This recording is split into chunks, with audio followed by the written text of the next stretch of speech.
A paz do Senhor, crianças. Vamos ler então a primeira carta de João, capítulo 4. O Espírito de Deus e o Espírito do inimigo de Cristo. Meus queridos amigos, não acredite em todos os que dizem que têm o Espírito de Deus. Ponham à prova essas pessoas para saber se o Espírito que elas têm vem mesmo de Deus, pois muitos falsos profetas já se espalharam por toda parte. É assim que vocês poderão saber se de fato o Espírito é de Deus. Quem afirma que Jesus Cristo veio como um ser humano tem o Espírito que vem de Deus. Mas quem nega isso a respeito de Jesus não tem o Espírito de Deus. O que ele tem é o Espírito do inimigo de Cristo. Vocês ouviram dizer que esse Espírito viria, e agora ele já está no mundo.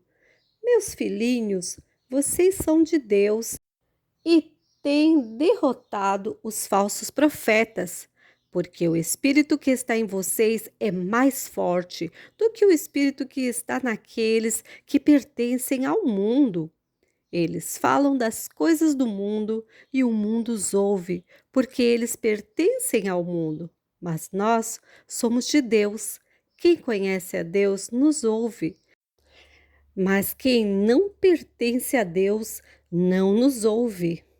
É desse modo, então, que podemos saber a diferença que existe entre o espírito da verdade e o espírito do erro. Deus é amor. Queridos amigos, amemo-nos uns aos outros, porque o amor vem de Deus. Quem ama é filho de Deus e conhece a Deus. Quem não ama não o conhece, pois Deus é amor.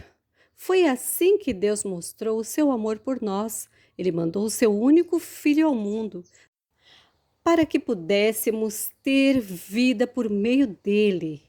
E o amor é isto: não fomos nós que amamos a Deus, mas foi ele que nos amou e mandou o seu Filho, para que por meio dele os nossos pecados fossem perdoados.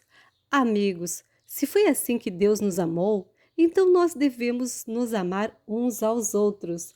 Nunca ninguém viu Deus. Se nos amamos uns aos outros, Deus vive unido conosco e o seu amor enche completamente o nosso coração. A razão por que podemos ter a certeza de que vivemos unidos com Deus é de que Ele vive unido conosco. É esta, Ele nos deu o Espírito. E nós vimos e anunciamos aos outros que o Pai enviou o Filho para ser o Salvador do mundo. Todo aquele que afirma que Jesus é o Filho de Deus, Deus vive unido com ele e ele vive unido com Deus. E nós mesmos conhecemos o amor que Deus tem por nós e cremos nesse amor. Deus é amor. Aquele que vive no amor vive unido com Deus e Deus vive unido com ele. Assim, o amor em nós é totalmente verdadeiro, para que tenhamos coragem no dia do juízo, porque a nossa vida neste mundo é como a vida de Cristo. No amor não há medo. O amor é totalmente verdadeiro, afasta o medo. Portanto, aquele que sente medo não tem no seu coração o amor totalmente verdadeiro, porque o medo mostra que existe castigo. Nós amamos porque Deus nos amou primeiro. Se alguém diz, eu amo a Deus, mas odeia seu irmão, é mentiroso, pois ninguém pode amar a Deus a quem não vê, se não amar o seu irmão a quem vê. O mandamento que Cristo nos deu é esse: quem ama a Deus, que ame também o seu irmão. Tchau, amiguinhos! Até amanhã para mais uma parte da leitura da nossa Bíblia.